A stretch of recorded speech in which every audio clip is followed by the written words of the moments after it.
Hello students, today we will do the next chapter of our English book, the fourth chapter called as Experiences in Hospital. Chapter है, इसमें hospitals के बारे में कुछ experience लिखे हुए हैं। तो इसके चैप्टर के अंदर हम कुछ स्टोरीज़ पढ़ेंगे। तो वो स्टोरीज़ किन्हीं पर्सनस के द्वारा कही गई हैं और वो हॉस्पिटल में क्या एक्सपीरियंस करते हैं, क्या कुछ वो फेस करना पड़ता है, अच्छा है या कैसा है, तो वो हम पढ़ेंगे इस चैप्टर के अंदर। तो लेट्स वी बिगिन। तो चैप्टर का नाम है experiences in hospitals.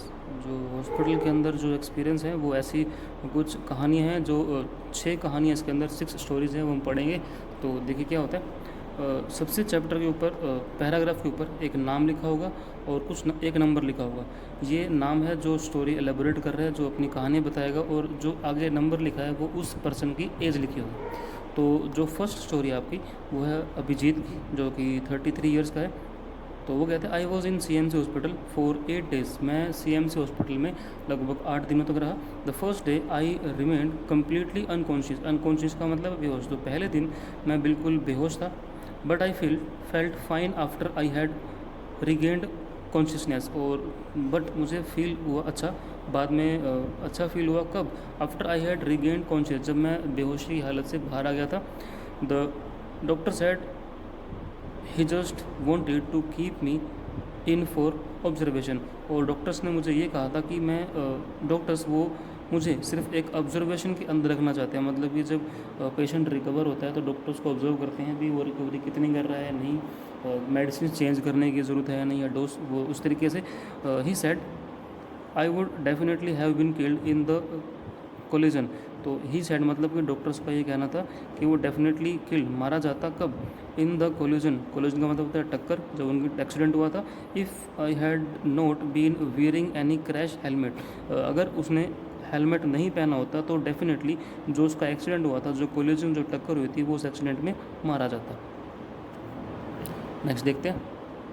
Next story है नैन्सी, जो कि एक 69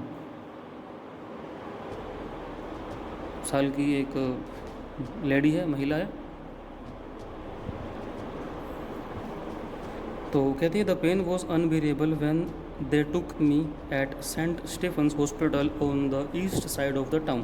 तो कहती है अभी पेन वॉज अनबियरेबल। अनबियरेबल का मतलब है जो पेन सहन ना हो रहा उनसे, जो पेन उनसे सहन ना किया जा रहा हो। कब? जब उन्हें कहाँ ले जाया गया? Stephen's hospital. हॉस्पिटल का नाम है सेंट स्टीफन हॉस्पिटल, जो कि शहर के ईस्ट साइड में पड़ता है। फॉर्चुनेटली, लकीली, यानी कि किस्मत उनकी अच्छी थी, the ambulance got me there in no time. In no time का मतलब है फटाफट, क्विकली, जल्दी ही, यानी कि बिना देरी किए जो एम्बुलेंस है उन्हें फटाफट एम्बुलेंस ले गई। And the driver and the mate, जो ड्राइवर है और जो उनका हेल्पर, साथी है, could not have handled me more gently. और उन्होंने मुझे ज़्यादा अच्छे से हैंडल नहीं किया। I would slipped on wet stony pavement and broken my hip. वो कहते हैं अभी मैं स्लिप हो गई थी, कहाँ पे? Wait stony pavement.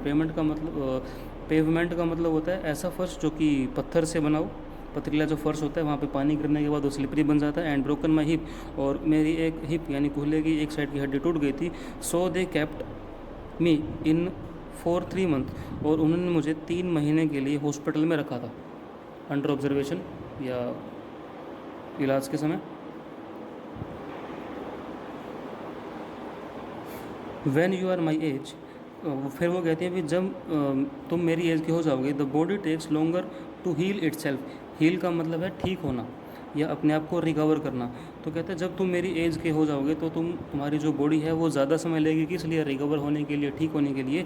The nurses were great, वो जो नर्स थी वहाँ की अच्छी थी, ग्रेट थी। Nothing was too much trouble for them, और उनके लिए ज़्यादा कोई मुश्किल भरा काम नहीं था।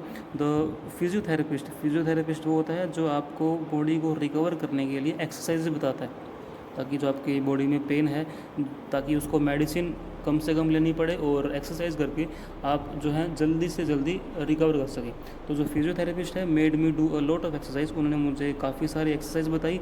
Despite the pain it caused me, और इसके बावजूद भी मुझे काफ़ी ज़्यादा पेन हो रहा था। पेन होने के बावजूद भी उन्होंने मुझसे काफ़ी सारी एक्सरसाइज करवाई। How ever I soon felt the result and have now recovered, और मुझे जल्दी ही अच्छे रिजल्ट मिलने लगे और अब मैं रिकवर हो गई हूँ।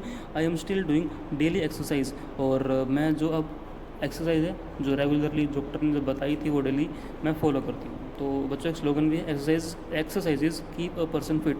अगर आप डेली एक्सरसाइज करते हो तो आप जो है वो डेली फिट भी रहोगे, फिजिकली भी और मेंटली भी। तो एक्सरसाइज डेली करनी चाहिए, चाहे वो आप थोड़ी देर आप बाहर खेल के आओ या अपने घर पे करो या किसी और के साथ, तो ज़रूर करनी चाहिए। तो आज के लिए इतना ही पढ़ते हैं, बाकी जो एक्सरसाइज है जो स्टोरीज़ हैं, जो 2 या 4 स्टोरीज आएंगी वो हम नेक्स्ट वीडियो में कवर करेंगे, ठीक है। और आज के लिए आपका होमवर्क है, जो लास्ट पेज के आपके वर्ड मीनिंग थे, जो आपके चैप्टर के फर्स्ट पेज के जो भी वर्ड मीनिंग थे, ये सभी वर्ड मीनिंग अगर आपके पास बुक है तो गुड है, नहीं तो आप इसका स्क्रीनशॉट लीजिए, इन्हें लिखिए अच्छे से, अच्छी हैंडराइटिंग में से लर्न कीजिए और अपना जो स्टडी का रूटीन है उसे बनाए रखिए। Okay students, bye bye.